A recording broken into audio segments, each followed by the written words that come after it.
Good morning once again.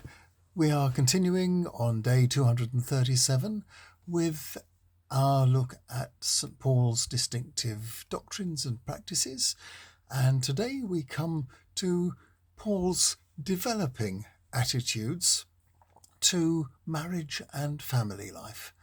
And my first quote here is from the first letter to the Corinthians, chapter 7, verses 1 to 8. I'll turn you around so you can see what it is I'm reading to you. You wrote to me about some issues, and I'll deal with them now. If a man chooses not to have physical relations with a woman, that is perfectly acceptable. But as there's an awful lot of temptation to immorality about, it's better if each man or woman should have their own wife or husband.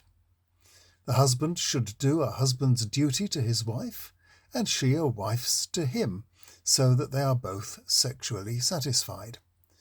For neither the wife nor the husband is master of their own body. They belong to each other. So, don't deny each other sex, except perhaps if you have agreed to give it up for a while to devote yourselves instead to prayer.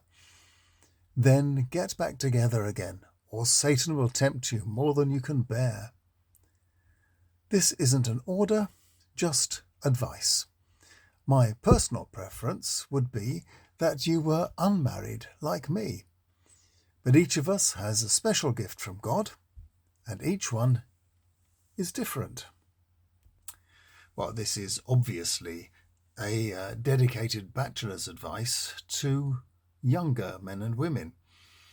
It is clear that Paul wants people to know that he's more than satisfied with his own unmarried status. But the church in Corinth has been facing a number of dilemmas.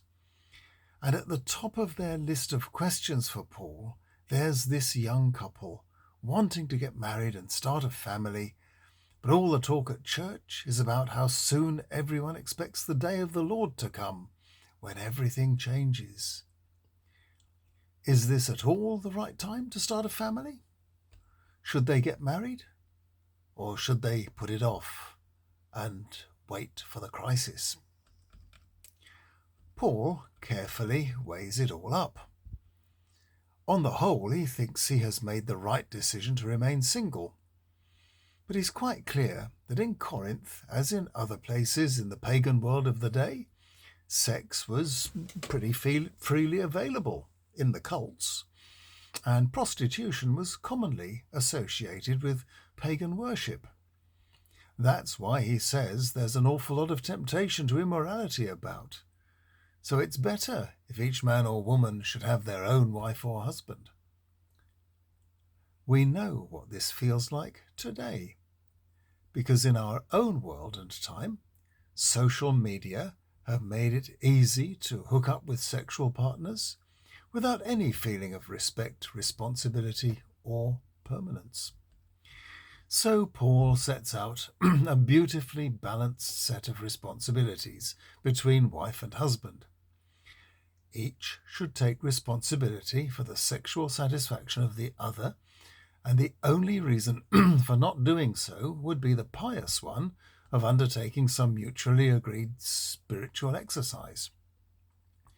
Here, as in other places, such as when he says, "In Christ there is no male and female," Galatians 3:28, there is no suggestion of male supremacy or a woman's obligation to be silent or submissive. This is Paul at his best, pointing the way to the future, towards equality and mutual respect, to a time when all will be one in Christ. Now we shall hear more of his ideas about marriage and the family in the next 2 days, and I'll see you tomorrow.